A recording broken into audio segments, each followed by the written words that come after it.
Today we're going to look at the person of Moses. So we looked yesterday at the fact that Pharaoh had commanded the people to kill all of the Hebrew children. Now, Moses' mother, knowing this decree, places him in a basket, covers it, and sends him down the Nile River.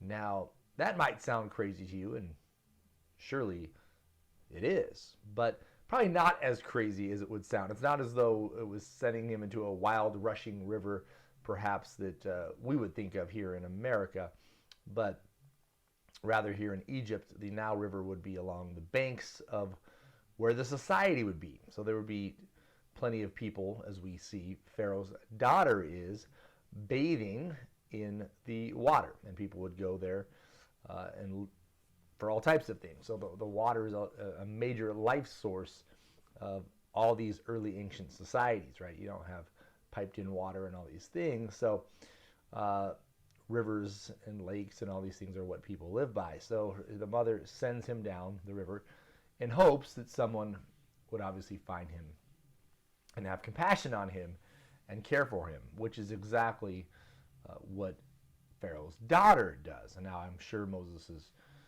mother probably didn't anticipate Pharaoh's daughter taking her, or perhaps she deliberately put it in that area, down towards the direction of the royal family. In a certain sense, it would be risky knowing Pharaoh gave the decree, but Pharaoh's probably not just out walking around by the riverbank either. So I don't know.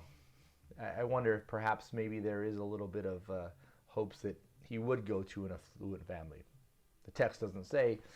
All it does say is that Pharaoh's daughter finds him, has compassion, and realizes that it's a Hebrew baby, asks her maid to go and fetch a Hebrew woman, and then actually pays her to go do that. Or actually, no, she pays the Hebrew midwife, if you will, to nurse Moses. So in a certain sense, we owe a lot to her in her compassion, for Moses would have been killed had it not been for that.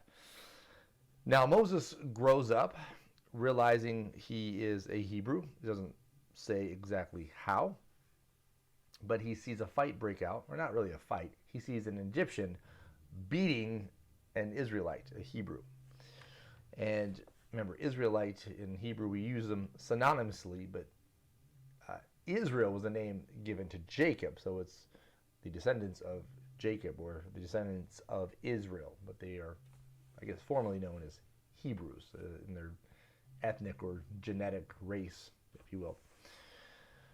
So Moses decides he's not going to allow the Egyptian to abuse his fellow Hebrew, fellow Israelite, and so he steps in and kills the Egyptian. And so we don't know if he struck the Egyptian in order to stop him from injuring the Hebrew, as it kind of portrays in the Ten Commandments movies, the old one, or if he just, hey, this guy is wicked and evil, and I'm going to get him back. We don't know the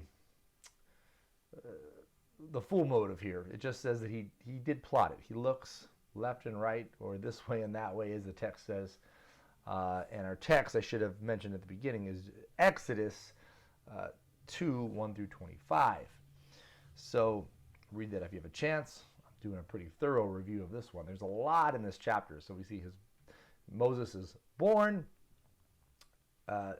is an adult, kills an Egyptian who is abusing an Israelite. The next day he sees this Israelite, and he's trying to be a peacemaker, saying, hey, don't fight among yourselves. He's trying to keep the brothers together, if you will.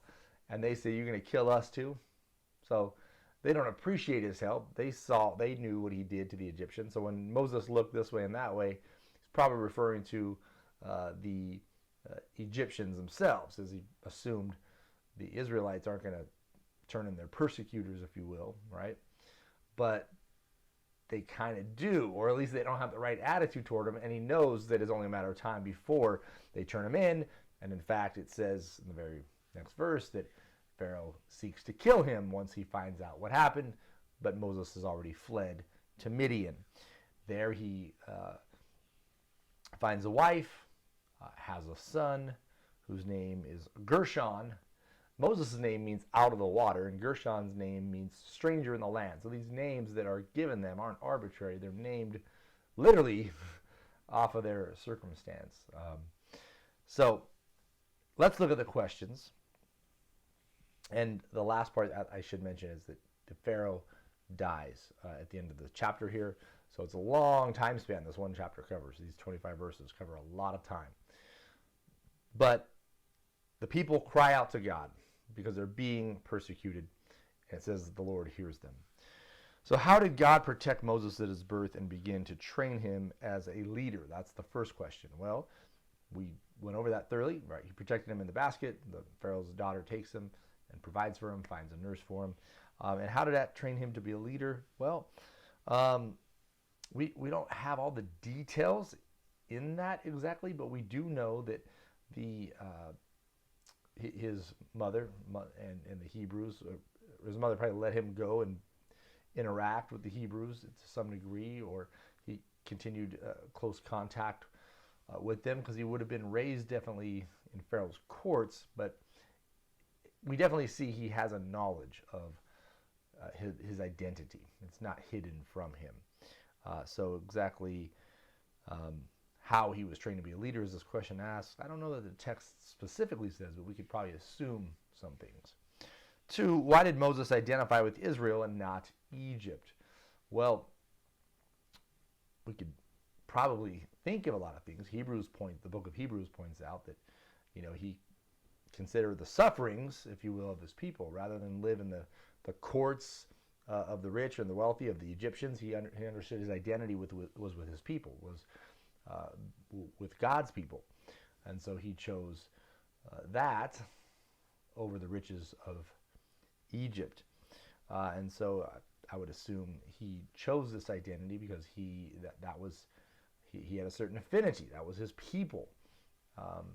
So that was his family lineage. And I'm sure he probably felt that they were being persecuted and mistreated and in the wrong, and perhaps resented many of those in his court or in his circle.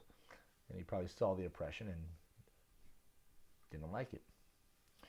3, what serious mistake did Moses make, and what was the result? Well, he shouldn't have killed the Egyptian.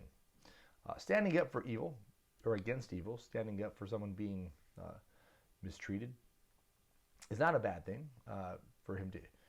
I'm sure as a royal court type of guy, like he's a son, not a son of Pharaoh, but he's raised in that sphere, so he probably was well known. He probably could have interceded in another way, right? To talk to the guy beating him, or have his authority talk to the guy beating him. But he kills him, so he kind of has an overreaction. This guy doesn't. The Egyptian didn't kill a Hebrew. So because some would say, well, if he's going to kill him, then he has a right to kill this guy to save his life. But it doesn't say that the Egyptian was going to kill this guy. It's abuse. They're whipping him. They want him to work harder, whatever it may be. There's an abuse going on. So Moses' response to that abuse was an overreaction, right? The punishment didn't fit the crime. It was worse than the crime. He takes his life. And because of that, the result is he has to flee into the wilderness. And so, the Egyptians now want to kill him. And he has to hide out there for a long time. And we'll come back to that in the next chapter. But one of the questions one of the things the questions don't ask, but I think it points out, is God's people crying out at the end there. And I think that's important for us to remember, that God hears us, that we need to cry out to him, whatever we're going through. And it might sometimes take a while, right, for us to see the response in time and space and actuality. But the Lord hears us, and as it says, God saw the children of Israel and was concerned about them. God is concerned for us. Let us continue to seek him, cry out, and pray to him.